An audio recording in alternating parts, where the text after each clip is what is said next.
Nossa relação com Deus não deve estar pautada na expectativa de resultados benéficos para nós mesmos. Ninguém se atreva a querer tirar proveito de Deus. Haja vista que nem sempre nossos anseios serão alcançados. Veja a conclusão a que chegou o profeta Abacuque. Ainda que a figueira não floresça, nem haja fruto na vide, ainda que o produto da oliveira falhe, e os campos não produzam mantimento, ainda que as ovelhas sejam exterminadas e nos currais não haja gado, todavia eu me alegrarei no Senhor, exultarei no Deus da minha salvação.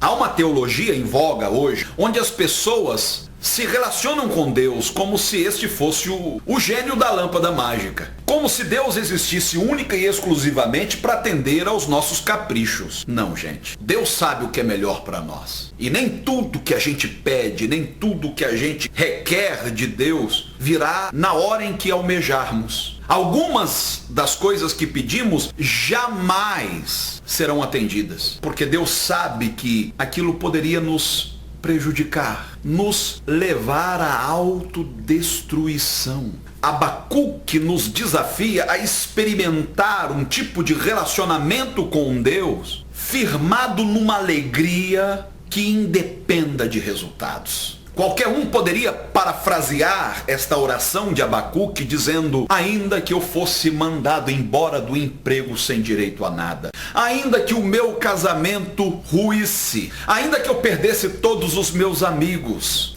ainda que eu fosse acusado injustamente, mesmo assim, eu me alegraria no Deus da minha salvação. Ele, por si só, deve ser o motivo da nossa alegria. Que tipo de relacionamento temos tido com Deus? Um relacionamento sindical, onde reivindicamos do Senhor os nossos direitos e ai dele se não nos atender? Quando Davi se viu ameaçado de perder todas as coisas, inclusive o trono, ele fez uma das orações mais profundas da sua vida. Está registrada no Salmo de número 51. Cria em mim, ó Deus, um coração puro e renova em mim um espírito reto. Não me lances fora da tua presença e não retires de mim o teu Espírito Santo. Torna a dar-me a alegria da tua salvação. Ele não fez questão de preservar suas posses, seu palácio, seu trono. A única coisa de que Davi fazia a mais absoluta questão era da presença do Senhor em sua vida, a fonte de onde jorra a verdadeira satisfação, a verdadeira alegria.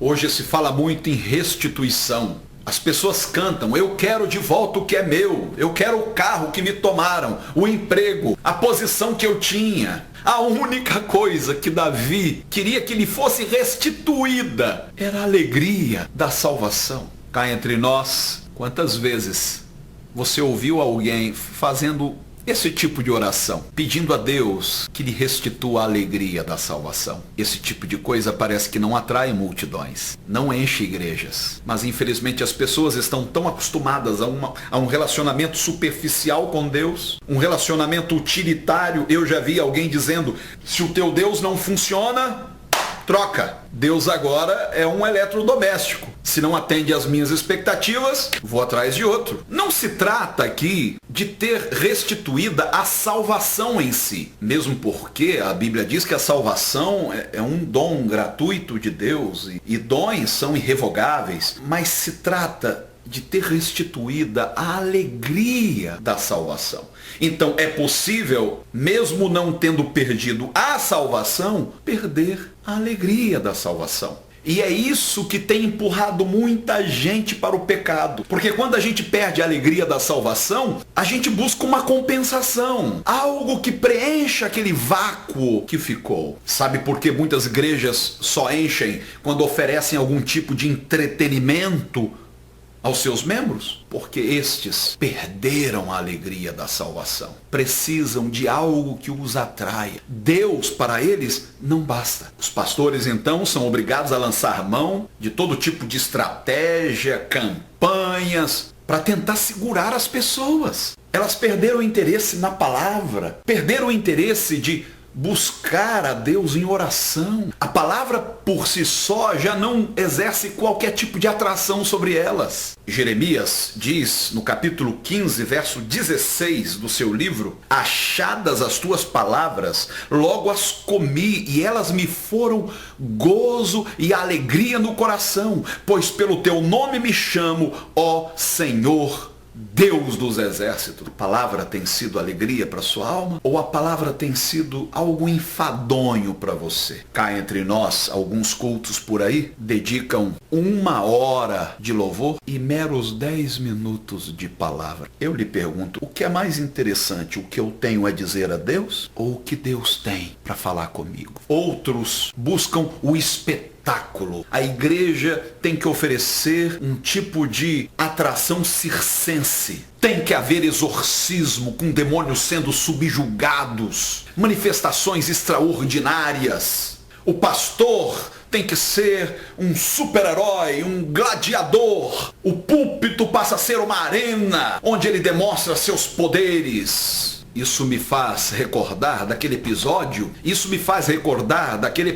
em que os discípulos voltam alegres contando: Jesus, você tinha que ver, os demônios se nos submetem em teu nome. E Jesus dá uma cortada. Ele diz: mas não vos alegreis porque os espíritos se vos submetem, alegrai-vos antes por estarem os vossos nomes escritos nos céus. Naquela mesma hora, alegrou-se Jesus no Espírito Santo e disse: graças te dou, ó Pai, Senhor do céu e da terra, que escondeste essas coisas aos sábios e inteligentes e as revelaste às criancinhas.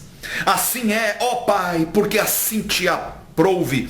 Tudo me foi entregue por meu Pai. Ninguém sabe quem é o Filho senão o Pai, nem quem é o Pai senão o Filho, e aquele a quem o Filho quiser revelar. Voltando-se para os discípulos, disse-lhes em particular: bem-aventurados os olhos que veem o que vós vedes, pois vos digo que muitos profetas e reis desejaram ver o que vedes e não o viram, e ouvir o que ouvis e não o ouviram. É claro que há um elemento espetacular envolvendo o anúncio do reino de Deus. Jesus mesmo disse que os demônios se submetiam aos discípulos como evidência de que o reino de Deus havia chegado. Até aí tudo bem.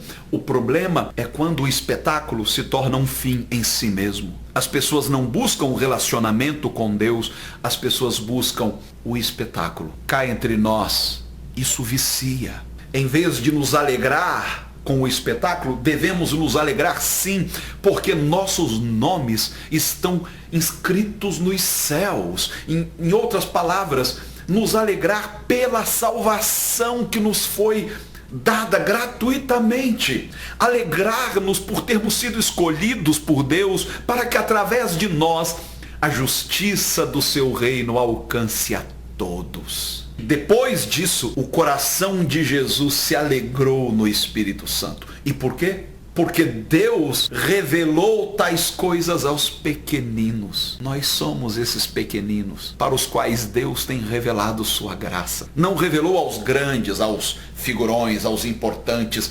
Revelou aos insignificantes, mas cujos nomes estão escritos nos céus. A mesma alegria que sentimos quando devoramos a palavra é a mesma que sentimos, mas multiplicadamente, quando compartilhamos com os outros esta mesma palavra. Quão gratificante é ver o brilho nos olhos de quem nos ouve e acolhe. Não tem dinheiro que pague a alegria que sentimos por ver olhos sendo desvendados, vidas sendo transformadas, vendo o que outros não puderam ver. Minha alegria aumenta cada vez mais à medida em que eu compartilho com os outros a minha alegria.